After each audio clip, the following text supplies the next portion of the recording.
Começaria por saudar o Sr. Professor José Manuel Pinto Paixão, na expectativa de que me dê mais um minuto, se for necessário, mas quero que comecem por saber que nós tínhamos, em princípio, 15 minutos cada um. E depois fomos reduzidos para 10, vá lá, os próximos vão ter 7 minutos. E quero também que saibam que os 5 minutos que eu vou ter que reduzir da minha intervenção era exatamente a parte mais engraçada e mais importante e tudo isso. Portanto, o João Golão, quando daqui a bocado me interpelar e me disser não disseste isto, não disseste aquilo, não disseste aquilo outro, já sabes, era a parte que ficou por dizer aqui no caso. Portanto, também tenho o defeito que praticamente os 10 minutos que me são consagrados esgotá-los a notas prévias. Quando se chega à minha idade, começa-se a pensar o que é que se vai dizer, vai tudo para a nota prévia. A minha primeira nota prévia é dizer-vos que não sou investigador.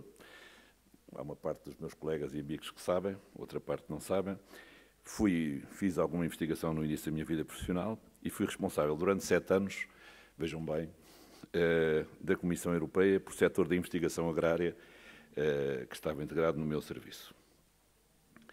Tenho uma grande dificuldade em usar uma linguagem própria da investigação. Para mim, o que me interessa é o conhecimento, seja ele a produção do conhecimento, seja ele a transmissão do conhecimento, o ensino do conhecimento, a transmissão do conhecimento e a aquisição do conhecimento. E muitas vezes, quando nós discutimos estas coisas, pensamos sempre que somos homogéneos. Não somos. Quer dizer, os agricultores portugueses não são belgas, nem japoneses, são os agricultores portugueses. Têm esta realidade. E a própria aquisição e a forma como assimilam o conhecimento tem que ser tida em conta. Senão nós estamos em 2 países diferentes, estamos uns a trabalhar para uma coisa e depois não temos consequências. E essa é outra nota prévia, que é a nota prévia de que eu tenho uma visão relativamente pessimista quanto às consequências deste complexo em matéria de conhecimento. E devo dizer que tenho uma visão pessimista e confronto quase todos os dias em família, porque tenho uma família de agrónomos que somos bem contados entre os irmãos, sobrinhos diretos e filhos. Somos 9, que dá sempre mau resultado, porque qualquer dia não temos assunto de discussão, porque quando começamos a discutir agricultura e investigação e essas coisas todas, nem sempre a opinião é unânime. Outra nota prévia é que tudo o que eu disser, ou que iria dizer, e se calhar não sou capaz de dizer, é numa perspectiva global, portanto não quero ofender ninguém. Certamente que as pessoas que se sentiam ofendidas são os exemplos, são as exceções daquilo que eu quereria dizer. Começo pela história do conhecimento, que há tempos no ISA, que é uma casa que todos gostamos muito, os agrónomos, e eu continuo a gostar imenso, diga-se de passagem. Fui convidado pelo Noem para lá ir dizer umas palavras sobre uma apresentação de uns temas de investigação, um livro que saía, e eu comecei por dizer que realmente achava que, em termos de conhecimento, o que para mim é um pressuposto fundamental do desenvolvimento, um é o investimento e o outro é o conhecimento, nós estávamos a perder terreno com os nossos opositores e era uma das nossas maiores desvantagens comparativas, acompanhadas das nossas desvantagens naturais, que são muito piores do que aquilo que muita gente diz em Portugal. E quando disse isto, um amigo meu, que suponho que continua a ser meu amigo, saiu da sala com estrondo, digamos assim.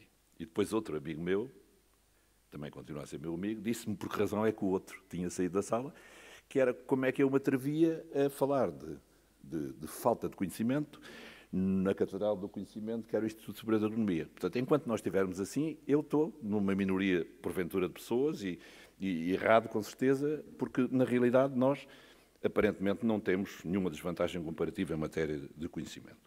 Mas eu julgo que temos, e essa carência é uma carência complicada, porque é, em termos de conhecimento prático, adaptada às nossas necessidades específicas. Evidentemente que há exceções. Há muitas exceções. Há exceções. Nós até temos zonas de excelência na nossa investigação e no nosso complexo formativo, digamos assim. Com certeza que sim, mas não vou pelas exceções, vou pela ideia geral que capto numa ótica de consequência. Quer dizer, eu sinto-me, porventura, hoje, mais próximo, olho mais para cima do que para baixo, em termos de ver o que é que se está a passar no meu país. Portanto, não é só as fragilidades da nossa produção científica, são também as fragilidades do nosso ensino agrário, no seu conjunto, são a ineficácia da transmissão do conhecimento. Nós não temos transmissores do conhecimento, nós não temos extensão, há muitos anos que não temos, e nem vamos conseguir ter nos próximos tempos, o que nos implica que nós tenhamos que integrar, de facto, passemos essa fase. É fácil dizer, temos que encontrar pontes. Claro que sim, mas o que é certo é que isto é extraordinariamente difícil no estado em que nós estamos, quer dizer, e por isso é preciso integrar mais do que encontrar pontes. Integrar o sistema todo já com os utilizadores, que são utilizadores especiais. É preciso termos isso sempre em conta, sem nenhum problema. Nós gostamos muito dos portugueses, todos nós gostamos muito de nós próprios, mas somos especiais, temos uma estrutura muito complexa, muito limitada e, portanto, temos de ser capazes de estar ao nível das necessidades do nosso país. Não vou dizer-vos qual é a minha visão sobre o que é que tem acontecido. Era previsível, aliás, que aquela coisa funcionasse. Eu peço desculpa, mas com 10 minutos não vou pôr aquilo a funcionar. Senão, eu ainda pensei em pedir para abrir a janela, mas não abriram, pelo menos estavam distraídos com a vista.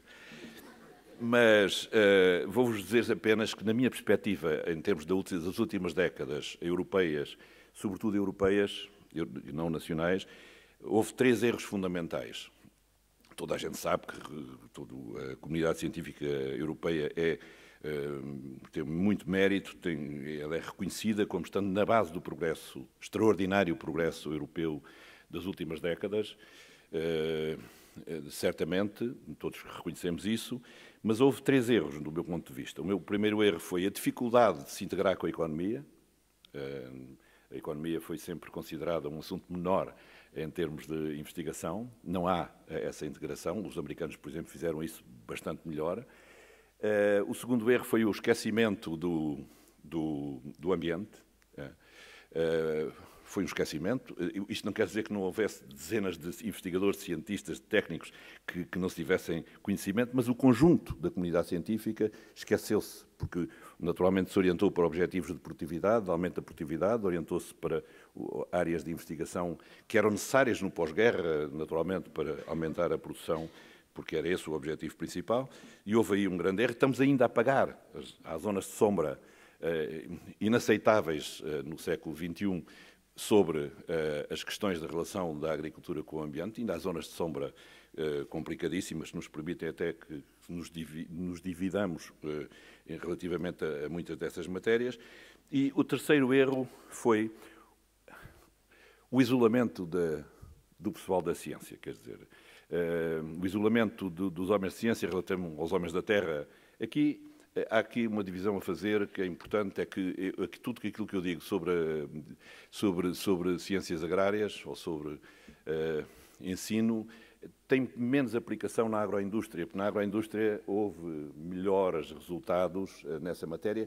Porquê? Porque houve integração, isto é, porque muitos dos cientistas trabalharam com a agroindústria, trabalharam com o vinho, trabalharam com uma série de outros exemplos positivos que nós temos. Exatamente, essa era uma das metodologias, era estudar os exemplos positivos, que também não se estuda em Portugal. Estudarmos porque é que há exemplos positivos, porque é que nós fomos bons em tantas matérias e ainda somos, porque é que fizemos o que fizemos na fruticultura, mas já no segundo programa de fomento, que já nem sequer é do meu tempo, era eu miúdo, com a fruticultura, outros exemplos fantásticos que nós temos. Tínhamos que perceber por que razão é que temos sucesso no vinho, por exemplo, onde as coisas estão a acontecer, enfim, com problemas de mercado, com certeza. Mas o terceiro erro, eu já disse, era a relação com o afastamento. Estou ainda a falar da Europa, mas evidentemente isto é aplicado com um fator multiplicador em Portugal. Há um isolamento, digamos assim, nos laboratórios, se quiserem, e na tal investigação fundamental que se discute permanentemente. Para mim não tem grande significado essa discussão da investigação fundamental e investigação aplicada, essas coisas todas que muita gente gosta de discutir. É evidente que é necessárias, as duas coisas são necessárias, desde que sejam úteis, desde que sejam bem orientadas. E há, agora, uma estagnação a nível, na minha ótica, claro, uma estagnação a nível europeu e até mundial, porque deixou de ser, já é um bocadinho, mas ainda não entrou outra vez numa dinâmica positiva. A investigação agrícola é já relativamente mal vista. Eu, os 7 anos que estive na Comissão Europeia, era sempre pancada, por isso vocês já têm tanto dinheiro, vocês já podem fazer, façam com o vosso dinheiro. E a investigação, que aliás foi nessa altura que entrou no programa Quadro, foi sempre muito penalizada, digamos assim, ao nível europeu. Neste momento há no discurso já uma certa apologia da agricultura e dos bens alimentares, etc., mas ainda não chegou. O que é que se passou em Portugal? A minha ótica, e portanto quando vos digo, critico alguns dos aspectos, são os aspectos que poderiam depois ser resolvidos num modelo novo. Em Portugal há um claro enfraquecimento das condições de investigação e da ação concreta dos organismos de Estado. Nestes últimos tempos é uma coisa óbvia. Não refiro só no output, refiro-me nas condições de investigação e na ação concreta dos organismos de Estado. Há um alargamento e uma intensificação da investigação nas universidades e nos politécnicos, e há uma dispersão de uma grande parte da investigação orientada para os projetos europeus, normalmente sem a chefia desses próprios projetos. Quer dizer que os investigadores foram muito legitimamente atrás da sua sustentabilidade, da sua sustentação, eu queria dizer, sustentabilidade é mais bonito, mas do seu sustento, para continuarem a trabalhar, para continuarem a viver, foram atrelar-se a projetos europeus que não tinham sempre, embora haja muitos aspectos interessantes, hajam muitos projetos interessantes, que não tinham sempre a ver com os nossos interesses específicos. O balanço disto tudo não é que a velocidade e a dinâmica em que entraram as universidades e os politécnicos, o ensino superior agrário, não compensou o decréscimo de importância dada à investigação concreta do Estado, chamemos-lhe assim. Não é? E aqui é esta a minha visão do problema e, portanto, quando a Europa agora procura novos rumos para a própria investigação, porque, entretanto, não foi só aquele complexo químico ou mecânico, como o Lima Santos outro dia dizia numa conferência muito interessante na Gulbenkian, esqueceu-se da parte do melhoramento vegetal e animal, que orientaram a Europa nestes últimos anos.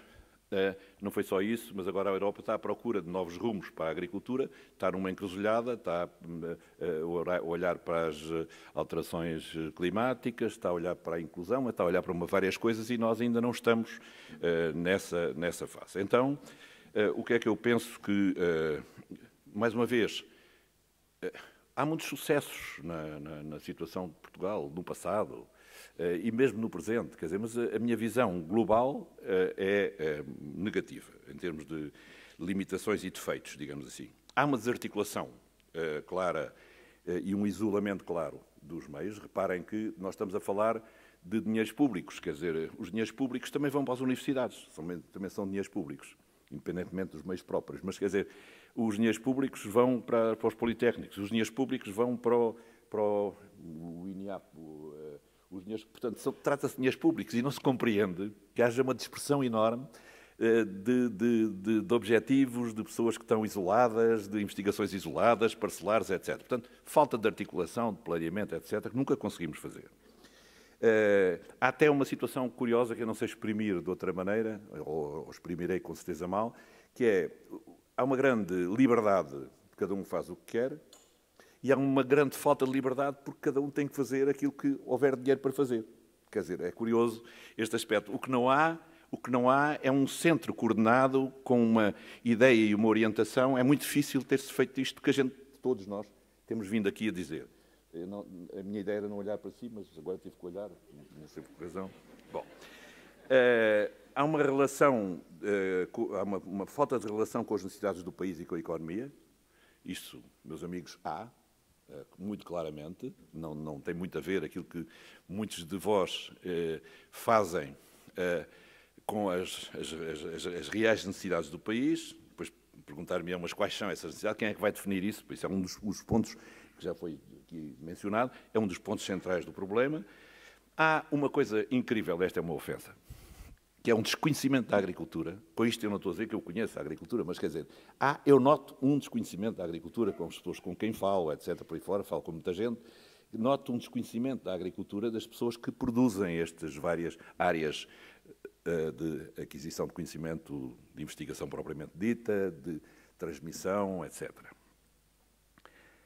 Este fluxo de conhecimento não acontece. O fluxo não acontece. E, portanto, nós temos que ou desmembramos-lo e analisamos ponto por ponto, ou vamos ver onde é que estão as dificuldades. Eu não consigo aceitar de maneira nenhuma, e acho que não é aceitável, que, como há bocado o Francisco Gomes da Silva dizia, cada uma das nossas fileiras florestais, que aliás dão o superávit do nosso setor primário a Portugal de uma maneira muito significativa, neste momento estamos com um excesso da ordem dos 1.500 milhões de euros por ano, a tender para crescer, e haja um bichinho em cada uma que está a acabar. Eu ontem entrei dentro de um montado com 12 anos ou 13 anos e vi-o a morrer completamente, quer dizer. E, entretanto, os meus queridos amigos da Cebal de Beja, que estão aqui várias pessoas, estão a sequenciar o genoma do sobreiro. Mas eles estão a morrer, qualquer dia está sequenciado o genoma e não temos sobreiros. Quer dizer, este tipo de problemas que eu estou a ridicularizar e estou a simplificar excessivamente, são esse tipo de problemas. Eu tenho azar, porque agora, ainda por cima, estou com a mania de ser agricultor e cada coisa que eu quero ser, não encontro ciência. Quis fazer nogueiras, mandaram umas importar dos Estados Unidos, aliás, através da França, ou não sei o quê. Não temos, nem conhecemos. Há uns textos sobre nogueiras, mas pequenos. A gente ainda está há coisas que não posso dizer, ainda por cima, porque há pessoas que estão aí sentadas que ficavam incomodadas e não vale a pena estar a incomodar toda a gente. As amendoeiras, vou fazer amendoeiras, vou comprar as amendoeiras da Espanha, quer dizer, vou comprar sem saber que adaptação têm, etc. Já as comprei, aliás, não é? Parece que até os paus têm que comprar em Espanha. Que há tempos trabalhei com uns espanhóis que têm só uma organização privada que tem só em experimentação corrente 60 variedades de pêssegos novos, de coisas que vão experimentando, etc., por aí fora. Estamos a falar de experimentação, mas também de investigação, estamos a falar de conhecimento, quer dizer, onde é que nós temos isso? Nada, de maneira nenhuma, quer dizer, qualquer dia, quando quisermos uma solução de pêssego, vamos à Espanha. Isto faz-me imensa impressão. Nós não conseguimos dominar a cultura porque vai matar os sobreiros, não conseguimos atacar a limantria, não conseguimos acabar com a cobrilha. Não... Quer dizer, faz-me impressão, estou a exagerar eventualmente, mas isto faz-me impressão e não é coisa. Portanto, o que é que há a fazer? Em primeiro, definir quem é que decide. E não pode ser o Ministério da Ciência por um lado e a Fundação para a Ciência e Tecnologia e depois o Ministério por outro lado. Tem que se encontrar uma solução partilhada. Também não concordo nada, peço desculpa, Pimentel, já agora, não concordo também só com os agricultores e com as associações de agricultores, não podem, quer dizer, tem que ser partilhado com intensidade, com uma discussão com os agricultores, naturalmente, e com as associações e com os outros agentes económicos, mas não pode ser só. Mas, quer dizer, e, portanto, chegarmos a uma conclusão com o que é que devemos fazer no momento atual do nosso país, com as nossas necessidades, com as nossas carências e com a nossa realidade concreta da nossa agricultura. Felizmente, nós podemos fazer tudo, porque tudo o que fizermos ou é para aumentar a produção, ou é para consumirmos internamente, ou é para substituir importações, ou é para exportar. Portanto, quantos organismos de investigação não conhecem o que é que a gente importa, o que é que exporta, etc., por aí fora? Portanto, temos que trazer realismo a estas coisas. Depois, critérios de seleção. Quando estava na União Europeia, foi no tempo em que fizemos uma alteração substancial, foi o primeiro programa quadro, vejam lá aos anos, ouvi há bocado dizer que era o 7º este, que foi o primeiro programa quadro. Para já, o que era um programa quadro dizia as áreas onde se podia ou devia investigar. Com várias, portanto, os Estados-membros iriam investigar, digamos aqui, a ideia é os privados iriam investigar aquilo que dá dinheiro, digamos assim, e a Comissão Europeia iria promover a investigação complementar a isso que se faria nos Estados-membros. Depois, a multifuncionalidade. Foi instituída a multinacionalidade. Foi instituída a multinacionalidade, isto era, não havia projetos de um único Estado-membro. Tinham que ter um critério de seleção, haver multinacionalidade. Eu aqui, em Portugal, aplicaria, tinha que haver, as equipas tinham que ser polivalentes. Não faz sentido. Imaginemos que alguém sabe de alguma coisa de Nogueiras ou de Trás-os-Montes, ou nas universidades do Norte, chama-lhe assim, e também do Algarve. Mas se calhar não estão em conjunto. Aliás, verificámos nessa altura na União Europeia que aquilo a que chamámos coordenação da investigação, isto é, seminários, workshops, eram muito mais valiosos do que há muitos projetos de investigação propriamente dita, isto é, pôr os cientistas em contacto. Haver equipas pluridisciplinares que tratem de um assunto concreto, sejam eles o Olival, sejam eles Nogueiral ou outra coisa qualquer. Tem que haver gestão por objetivos e transparência nos resultados. Não pode deixar de ser dessa maneira. Tem que haver uma equipa de avaliação que não seja... Aí é que eu não punha só investigadores, com toda a franqueza, que também foi nessa altura que se criaram a investigação independente na União Europeia, mas essa investigação não era... a avaliação, mas não era tão independente assim, porque na medida em que era feita pelos próprios investigadores, quer dizer, e portanto há sempre qualquer coisa diferente, era necessário que houvesse maior representação dos interesses. Depois, os projetos de demonstração. Havia vocês não se lembrarão, a maior parte dos presentes, mas também estava na minha área de trabalho, que era o artigo 8º, que era uma verba de 10% que se tirava à política agrícola comum para promover, com uma discricionariedade total, projetos de demonstração. E isso deu imenso resultado, mas foi sempre muito, muito criticado pelo programa Quadra, digamos assim, que queria enquadrar aquela matéria. Era indispensável haver uma articulação com o ensino e a formação profissional e essas coisas todas. Portanto, meter tudo dentro do mesmo canudo e aproximar a investigação às empresas agrícolas e agroindustriais com custos controlados.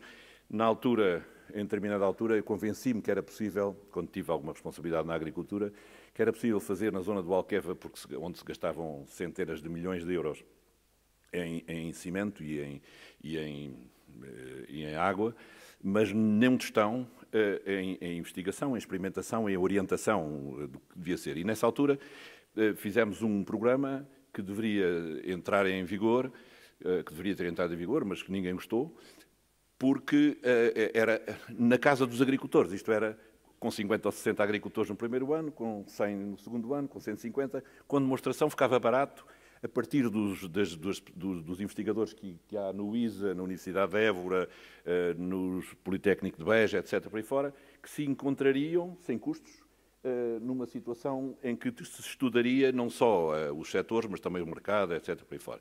Portanto, isto ficou um bocado assim, desconjuntado e, mais uma vez, a parte mais interessante deixei de vos dizer, porque não tenho tempo. Muito obrigado.